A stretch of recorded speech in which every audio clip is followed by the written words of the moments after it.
Welcome to the Hildegard of Bingen Christmas Message 2012. My name is Carl Johann Schroeder. I am a spiritual philosopher with some fascinating ideas to share, and this is my first YouTube video. It is the end of the year 2012. I live in the United States and I am 49 years old. 150 years ago, I am 9 years old. I live in Russia and my name is Vladimir Sergeyevich Solovyev. 9 centuries ago, I am about 14 years old. I live in Germany, and my name is Hildegard von Bingen. Yes, I'm talking about reincarnation. My soul lives in many times and places, behind a series of related faces, across many eras and cultures, as does your own soul, my dear listener, in this glorious postmodern world, where all wisdom traditions are available to us on the internet. That splendid cosmic meeting place where many of you can be watching this video here right now. And so I thank you for your precious attention, for your open heart and questing mind. I would like very much to speak with you and your soul together now to bring you closer to one another on this fantastic journey home that we call living on planet Earth. You always deserve to know more of what greatness created you and the spark of love you truly are. As I chat with you here now from the Boston area, it is in fact Christmas 2012, a time when many said the world would end, or at least begin anew, according to ancient prophecies of the people known as Maya. But just last May, it was announced by nearby Boston University that the oldest Mayan calendar to date had been discovered, one which went far beyond 2012 to map more phases of the future. This fact-based revelation made it clear, as the scholars were saying all along, that December 21st, 2012 was just one end of one minor cycle of 144,000 days, which the Mayans called the 13th Baktun, making this a time to celebrate and anticipate how very much more there is to come. The last Baktun ended around 1618, and there will be 20 Baktuns in all before the next major cycle, which they called a Pektun, ending in the year 4772. So mark your calendars, because time and space are really just the places where we grow, settings for the endless play of our eternal lives. Cycles time our growth, so every year the winter solstice does bring the return of the sun to the northern hemisphere of planet Earth. In my religious heritage, Christmas is the time for the Savior's birth, the baby Jesus, who calls forth your own divine human self. All the world's a stage, as the master William Shakespeare once famously said, and a stage to what end is the most personal and poignant of questions. Each lifetime is a miraculous configuration of the loving relationships we are intended to discover and enjoy, for the endless divine companionship and brilliant creative inspiration that each of us can truly become. I was not William Shakespeare, by the way, though as a fellow writer I can feel close to him. Shakespeare and his soul are available to guide and befriend all of us who seek his particular brand of spiritual illumination on this great and endless journey into knowing our immortal souls in God. I have it on good authority that Shakespeare was reincarnated as the great playwright August Wilson, who in the 20th century, from the ghettos of Pittsburgh, Pennsylvania, wrote massive, prize-winning dramas to honor and uplift the lives of those so-called ordinary, impoverished black Americans with whom he grew up as a child. All lives are extraordinary gifts from God, treasures of divine infinite potential, for which the loving Holy Spirit that moves within us all is grateful without end. You know, here in the United States, we have a holiday of gratitude and feasting that we call Thanksgiving, a time when biologically based extended families reunite, for better or worse, in the third week of November. Now, the very next day after Thanksgiving begins a Christmas push for shopping and entertainment, an often criticized consumer rush, which need not be a bad thing in itself, because after all, life is all in how you live and love it. It's also a big time to go out for a movie, because people always love a good story. So, I saw two epic films in the theater this past Thanksgiving weekend. One was called Cloud Atlas, and the other called Rise of the Guardians. Now, Cloud Atlas is a complex reincarnation drama spanning 6 lifetimes and many centuries, involving reuniting couples, good and evil, and how humanity is to be liberated. I expect it to be massively inspired. Rise of the Guardians is a children's movie about Santa Claus teaming up with the Easter Bunny, Jack Frost, the Tooth Fairy, and the Sandman to stop the nightmares that are taking over kids' dreams. I expect it to be lightly entertained. But the opposite happened, for which movie truly touched my heart. Cloud Atlas only lightly entertained me in the direction of future storytelling, in which the story of the soul is found and told across time and space. Today, many more people are connecting with their other lifetimes and aspects of themselves. And there's nothing more holy and fascinating than to see the rise of divine self-awareness as humanity itself grows up.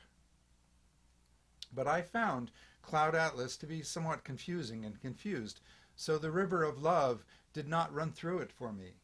In one key scene, Tom Hanks has just met Halle Berry in the 1970s, and he says to her something like, "I used to think reincarnation was ridiculous, but suddenly I know that I love you and that we've been together before." Now, I cry easily, and normally I would have cried at such a scene of reuniting souls in love, but I didn't. Why? Aha, because 2 minutes later, Tom Hanks gets blown up by the conspiracy that his immortal beloved was investigating. So they have to wait yet another lifetime to meet and give their love a chance. Well, the spirit doesn't like dead ends like this. That's why I wasn't moved. The flow of love wants to be felt, so it can rise without end. Conspiracies may be popular entertainment, but in real life, when you find and follow a spiritual truth that speaks to your own heart, you feel it, and your life is forever changed for the better. Your heart breaks open. You cry spiritual tears. Your brain turns inside out with new possibilities for love. And countless angels hurry to your side to uplift, uphold, protect, and guide. So people, have no fear to feel the great truths of love. Let no conspiracies cause your heart to shrink and hide. For God is calling you to the heavens, that you are made to live here on earth, here and always now. The fine author of the book Cloud Atlas, by the way, upon which the movie is based, is the reincarnation of none other than Jules Verne, that great Victorian futurist, often recalled along with H.G. Wells, who wrote The Time Machine. Now, both Wells and Verne were concerned with human rights and the direction of human potential, so they pretty much together, independently, laid the foundations for modern science fiction, which is really an art of projecting the present into extremes of outcome to make certain goals more clear. Now, as a kid, I grew up loving the Disney adaptations of Verne's 20,000 Leagues Under the Sea and Journey to the Center of the Earth.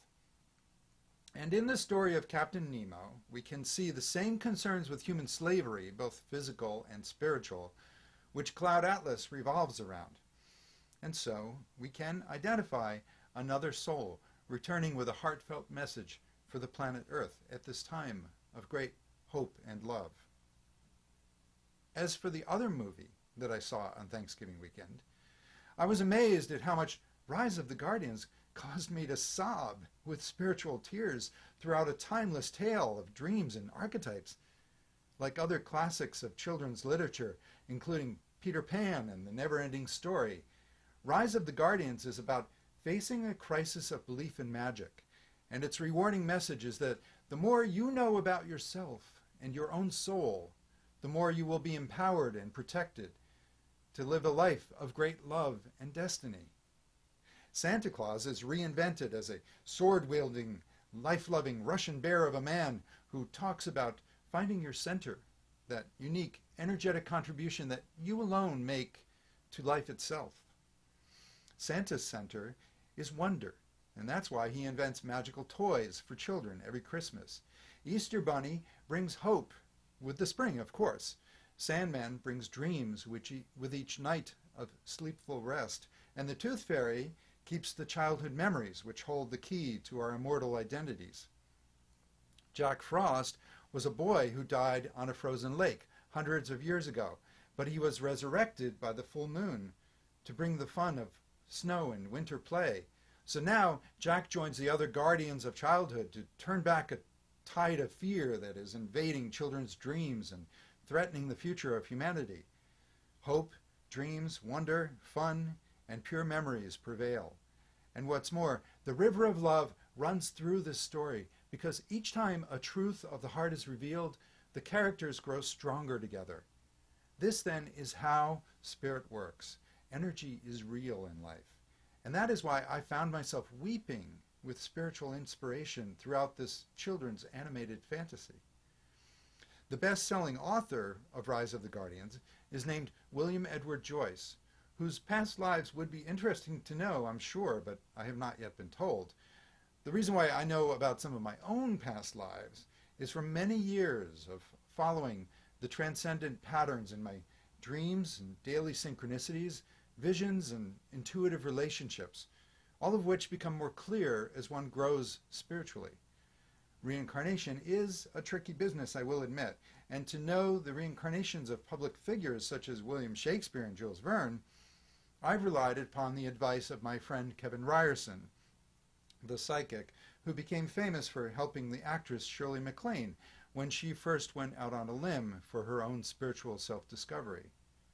Kevin Ryerson channels a wise Egyptian spirit named Aten-Re, whom my other friend, Walter Semku, consults frequently, as together they build a database of reincarnation identifications. As the reincarnation of John Adams, founding father to the United States, Walter now holds a grand vision for the entire planet, in which souls are recognized and supported across their returning lifetimes to make their unique contributions to the peaceful, enlightened progress of humanity. And this is a vision which I share.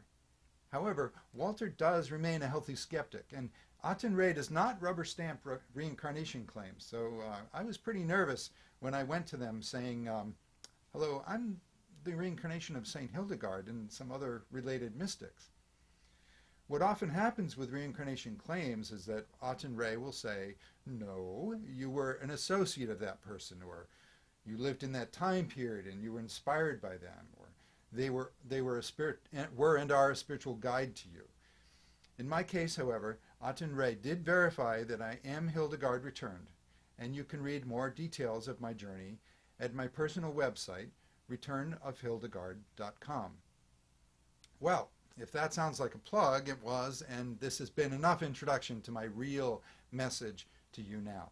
This talk isn't just about me or even some interesting ideas after all. It is about you and the future of your relationship with your own immortal soul. I just happen to be a person who loves the spiritual context, who loves a good chat and lead-in to the heart of a message. I always like to know the story behind the story, where people are coming from and the making of a film, that sort of thing. It helps, I think, to know these things, to build a feeling of trust and empathy, to open the heart to what is real and true behind the play of images and words. So I hope now to have engaged your interest as a fellow human being on this amazing planet at this great time in history, or should I say, her story. For yes, the future that we face together now is about the return of the goddess, the feminine, nurturing aspect of God, with all the love and wisdom we require to endure. With her knowing will come a return of your own soul, the certainty of who and what you truly are, my dear listener now, so deep and so beautiful in your own unique center of divine immortal love. Please believe in yourself and consider what has been my destiny to say to you now. So I call the following essay, How to Get What You've Always Wanted, Now and Forever. I suppose that's a bit of a hook to appeal to the human ego that always wants something more for itself. But then I never thought that wanting more love, beauty, and God was anything to be criticized. Safety, joy, creativity, these are to be celebrated, as the needs and desires of the divine human being will guide us into the most heavenly of futures possible, probable, inevitable, here on earth today. There are things that many of us would like to do today on this beautiful planet Earth that have never been done before. We want, and in many cases absolutely need, to end wars and create lasting peace, stabilize the climate, feed all the people, cure disease, clean up the environment, find our harmony with nature, foster a diverse global prosperity, and educate the new and wiser generations that will understand the powers of such values as love, creativity, compassion, and spiritual grace. Even if we believe in golden ages of the past when some of these ideals were practiced in specialized communities that didn't last, then it is unprecedented to achieve such things globally and permanently for all of humanity to step up in the quality of being alive. For truly, life is meant to be the greatest gift of all, abundant with opportunities to grow ourselves as facets of the one great all-caring, all-seeing Creator. So nothing would make us more proud as a species than to restore life on earth to its proper experience of safety, gratitude, beauty in balance, and endless joy. If you want to do something that has never been done before, then first you must begin by doing what has always been done, but in a new way. This is the truth of the goddess, the divine origin that restores and refreshes life. All new beginnings come from the feminine principle, which, contrary to our outward appearances, either male or female, comes from deep within each of us to give birth to our dreams. The secret of the feminine is in how we do everything that we do, while the masculine shows itself in what we do next, one step at a time. Within all great unities, there is a duality working together. So the cooperation of the goddess and God is the joy and lifeblood of creation itself. When what we do and how we do it are in harmony, we tap into pure creative power from where we can master the present moment and truly choose our own future direction. But when we are slaves to reactions for and or against what we must do today, then tomorrow can only be a progression of the same energy and not something new, different, and liberating. The amount of love we can live now makes room for the choices we hold, because the feminine spirit gives space for the masculine universe to fill with actions. So how we do things in the present determines what we will be able to do next, one way or another. For example, people who fight long and hard for the right to do something, they often find that by the time they finally have a chance, they're too depressed and tired to get anything done. On the other hand, people who fall in love often reapproach their whole life with such wonder and joy that they are refreshed and amazed to be showered with more gifts of attention than they know what to do with. Now this is why the so-called law of attraction works. It is not the engineering of steps of action that makes anything happen, but the nurturing of a compatible energy that allows things to work out naturally. Brute force looks effective as long as what you want to do is what you did yesterday, and further problems don't arise. But when it's time for something really new, then you realize the basis of everything has to change to reach a new place. We can't always do what we'd most like to do as the very next thing, but we can always try to hold the happy potential by finding a way to like what we have to do now.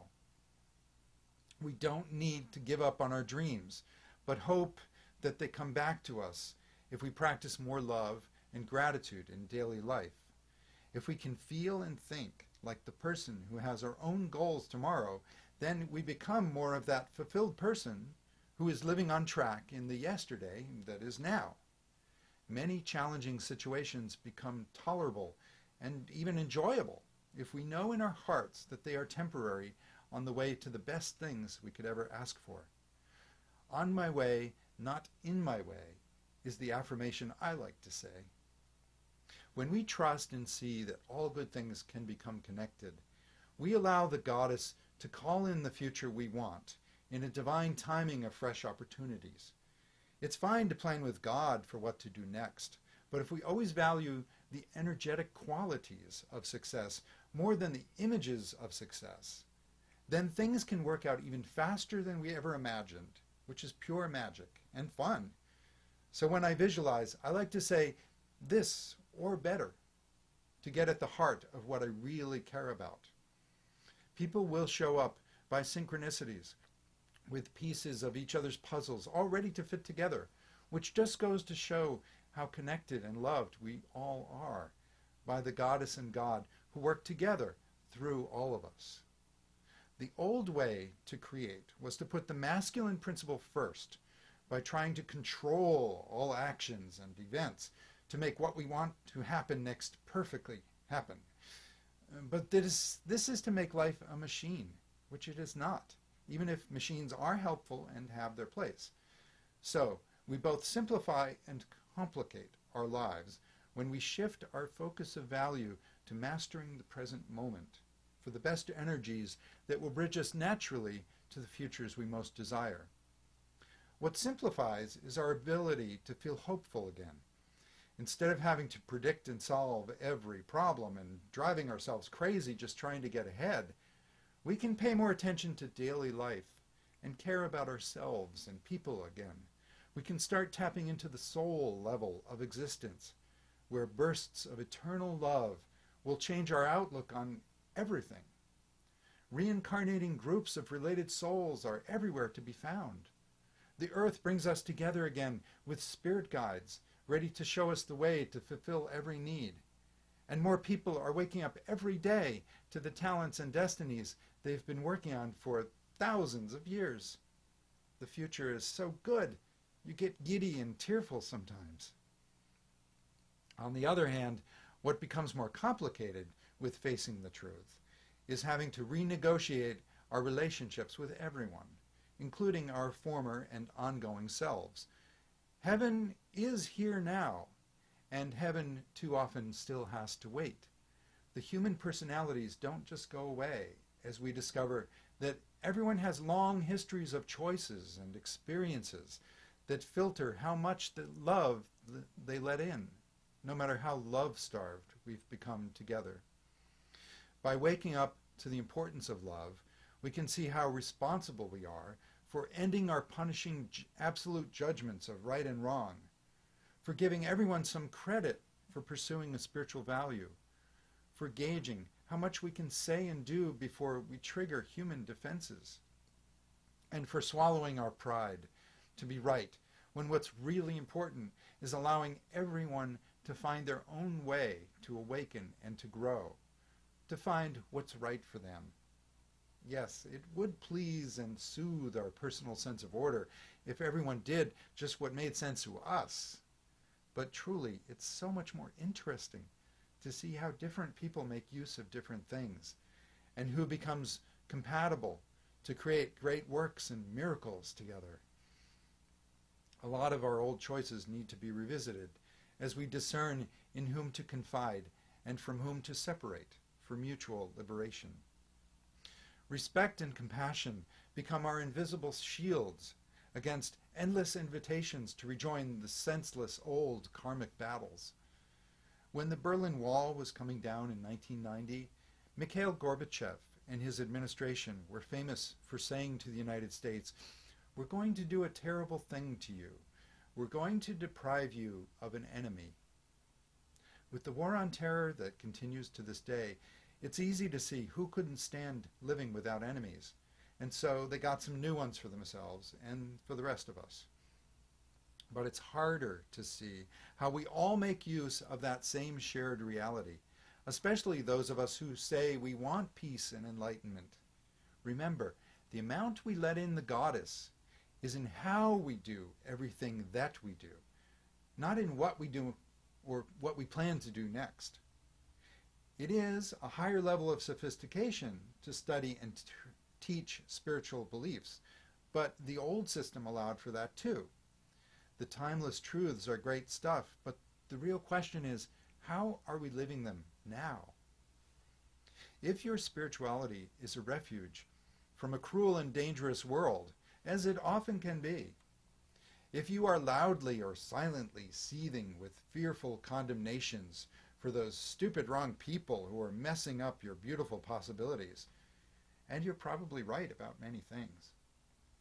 If you're praying for some kind of miracle to rescue and fix your life so you can finally do what you were always meant to do, don't worry, you are deserving, but quick fixes just aren't the lesson.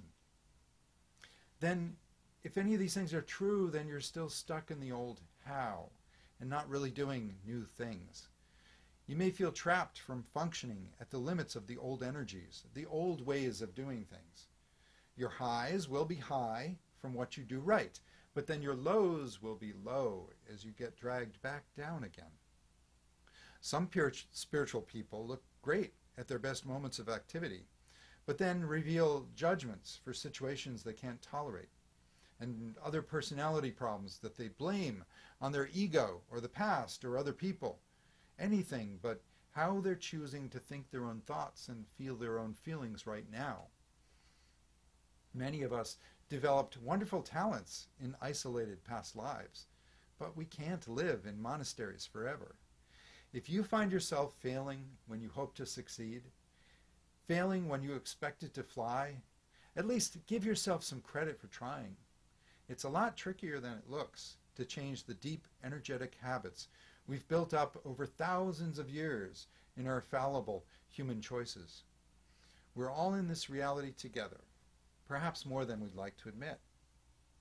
As creators, we're all dealing with our feminine and masculine energies inside, our own limited visions and versions of the goddess and God for how and what to do in our lives. But as the creations of our own choices, then we specialize into roles and give each other plenty to think about. So, if you want to know how you do whatever you do, just look to the women in your life, starting with your mother. And if you want to know what you tend to do within your limits of how, look to the men, starting with your father. Our parents were the first role models we have for how the goddess can love and what God can do. So as spirits, we gravitated to the right parents before we were even born in order to see what we've got to work with inside of ourselves. Well, I'm all set then, because my mother was pretty and nice and my dad was rich and smart. But it's not their public image that counts. Rather, the deep down personal issues we felt and saw in our parents as we grew up under them. You know, the stuff that comes out in therapy, with siblings showing different ways to react. As children, our growth becomes defined by our parents' limitations. So then, when we try to realize our own potentials later in life, it's not enough to just rebel and say, I'm different now. We still feel what we feel and think what we think, which may be a tiny subset of all the wonderful possibilities waiting for us. But our limitations became rooted and manifest within us. So keep watching your reactions, striving for a different response, and forgiving yourself. The extent to which you reach for and fail to connect with new kinds of men and women in your life will show how much you are trying to break free of the old how and what patterns, but still remain stuck. It's quite the balancing act to be in the world, but not of it, to be the unlimited soul incarnating itself. It's easy to say, oh, I just needed to feel more love and acceptance for that situation that I couldn't stand, but then go back and try that sometime. The universe is chock full of love and wisdom to tap into for every occasion, but our beliefs are active filters on what we can experience. If we have a network of beliefs that say a person is against us in some way and ruining our life, we can try accepting them, but it won't come out right. It's okay, grr, you're fine, grr. We'll be stuck on wanting to change them, to judge them, or at least let them know how hurt and angry we are, even when doing so would be a waste of time. They don't care, or maybe they can't care. It's tough for us to give up, to be wrong, and walk away without blaming someone, especially if we're still looking for acknowledgments and closure. But the only people we can change are the ones who are already trying to change and who ask for our help. If we're the ones who want to change, then we can acknowledge ourselves and create our own closures to become the new, more complete individuals. Leo Tolstoy said, "Everyone thinks of changing the world, but no one thinks of changing themselves." We need to change not the world, but our beliefs upon it, little by little, thus creating more space for the changes in response that can carry over into how we do everything. In difficult situations, we can lead the way of peaceful coexistence. This person isn't against me. They're just against certain things that I don't have to do. Perhaps they're doing what's right for them, and I can find what's right for me. Even if they are ruining their own life, I don't have to stay by their side or react from the same place. I've got new opportunities coming to me as I better handle the present. This moment, here now, is my opportunity to improve my response to this kind of situation. And if I do this right, then I'll never be stuck here again. I am a being of more love and understanding every day. A new world is opening up to me starting now. I'm seeing it already. Life is great. There is, in fact, a natural progression to working with the masculine and feminine energies, forever increasing balance and alignment with the goddess and God who always love, so that we too may become instruments divine who play and sing the precious songs of our own unique immortal souls. The two life modes of being and doing need to alternate in cycles of our consciousness so they can link up and chain to form a sequence of ever-improving life here upon the earth to bring more love of heaven into our shared lives together. There are times when our personal action is called for, when life is ripe and ready, calling us to get down, focus, and do something that we know is right and good for all. It's important at these times to tune into the readiness that's within our own spirit, so we can get past the doubts and distractions of the past and any external negativities. We need to feel supported to make a real next step of our potentials as creators here on the earth. Then, after we take a next step of action, big or small, it's also just as important to feel when we have reached the limits of our abilities, when we've done all that we can do well for today, because that is when the goddess calls us back into our hearts to relax and return us to a state of faith in love, so we can take a step back, feel the good that we have done, see the bigger picture, become guided by the spirit that is holy once again, and change any beliefs that would make us less than miracles. Each of us has our own particular strengths and weaknesses to master as we learn to keep the cycles of our consciousness moving smoothly forward. When we tend to be action-oriented, we may get stuck in the doing over the feeling, achieving over receiving, and become increasingly obsessive, compulsive, forceful, and even violent. Life can become hollow, empty, and frustrating, with meaningless activity. And in our quiet moments, we will feel lonely for a goddess figure, someone to nurture, understand, and inspire us again. The stereotype is true of the man who conquers life only one day to discover feelings for a woman whom he must worship helplessly, and this can lead to scary emotional confrontations, either publicly or privately, inside or out. But since we all have an internal god and goddess connection to discover, women are just as prone to overstaying in the masculine activity of life, and then becoming lonely for companionship that makes all things new. Women are just more likely to implode in their feelings of hurt and loneliness, while men more willing to explode in the frustration of not getting to do what they want. Either extreme is a cry for love and shows the need to reinvent the sacred self that has reached its limits of progress by action. The world today is largely in the needs of a great shift from masculine to feminine focus. And this is not necessarily from having done anything wrong. from any sin or mistake. For hundreds of years, it was right and good for humanity to explore the Industrial Revolution, to push science a bit ahead of faith, to act and do and build great things that could improve the standard of living for all. The reasons we have wars, pollution, and poverty today are not from having done wrong things, but done them in wrong, unloving ways. People have not stayed grounded in their feelings of love for one another, in their own smaller daily cycles of consciousness that must move with smooth regularity between action and imagination, doing and feeling, masculine and feminine. When our actions reach their limits of current wisdom, we must take the hints to stop and reevaluate ourselves, to re-enter the divine awareness that knows and sees the greater purpose. Throughout history, there have been those people who specialize in the visionary side of life, the mystics, the artists, the poets and philosophers, who love all life and dream of a better world. They, too, must balance and ground themselves, because if we stay in our dreams and faith for too long, we become increasingly nervous, fragile, weak, depressed, and childlike in our desperations to be saved and rescued by a higher power.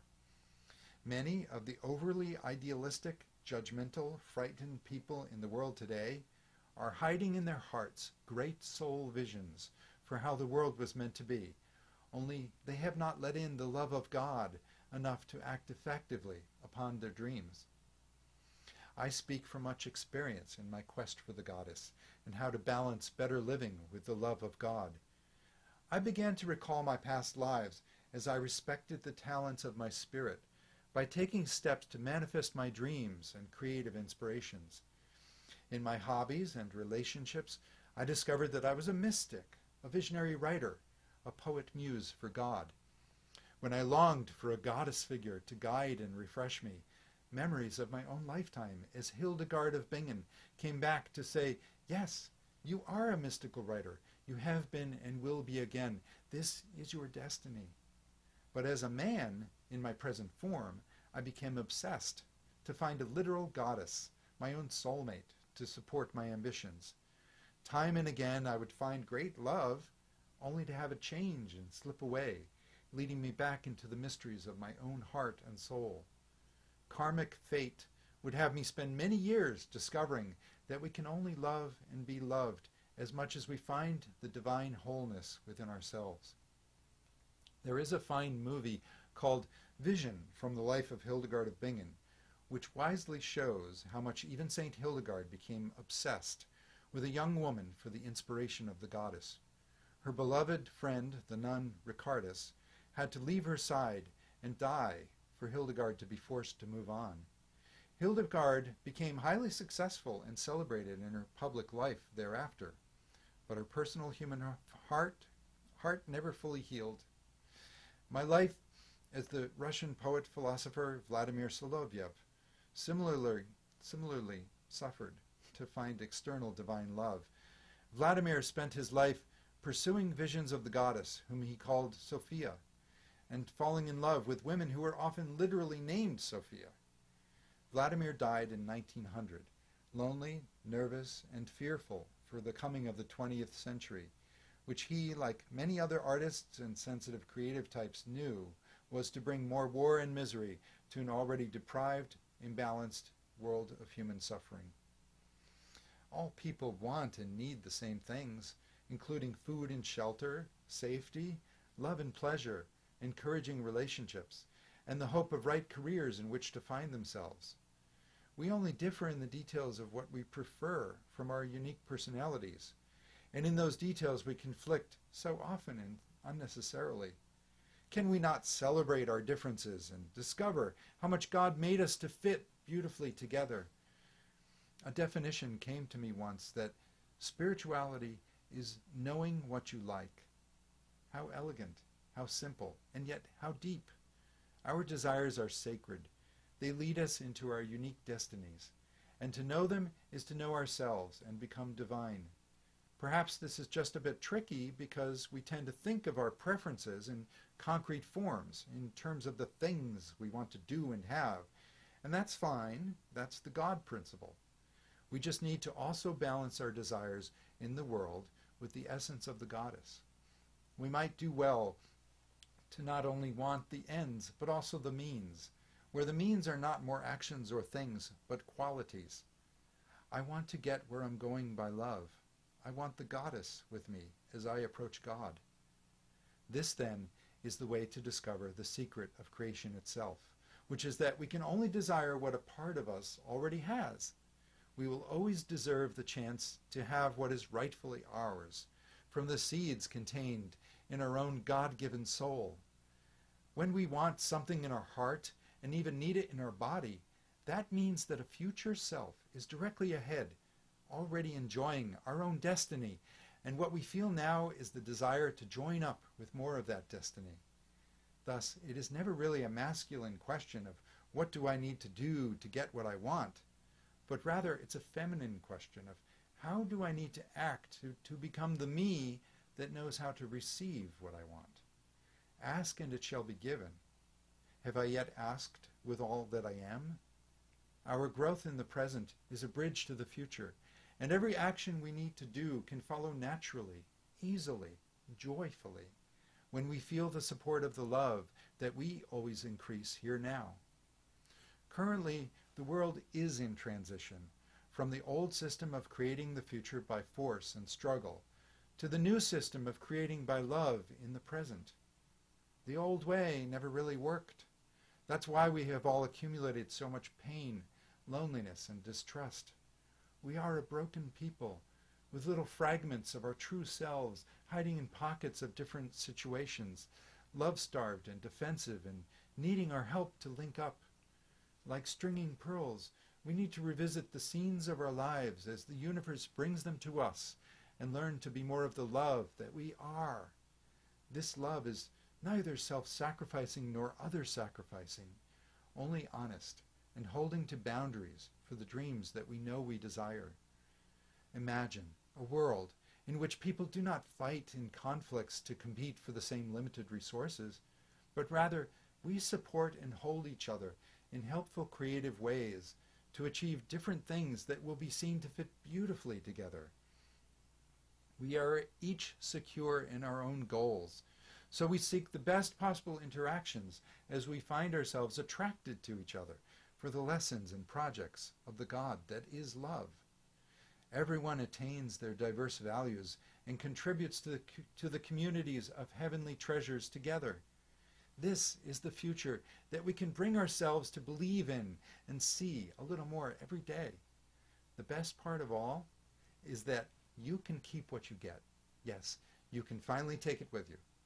It is your own divine eternal life. I thank you for listening. May God bless you and be your guiding light. From the depths of your divine and perfect soul to the heights of your majestic worlds of love and brilliant creativity in the new year and beyond. May all the heavenly joys be yours to know in this life and forevermore. Amen.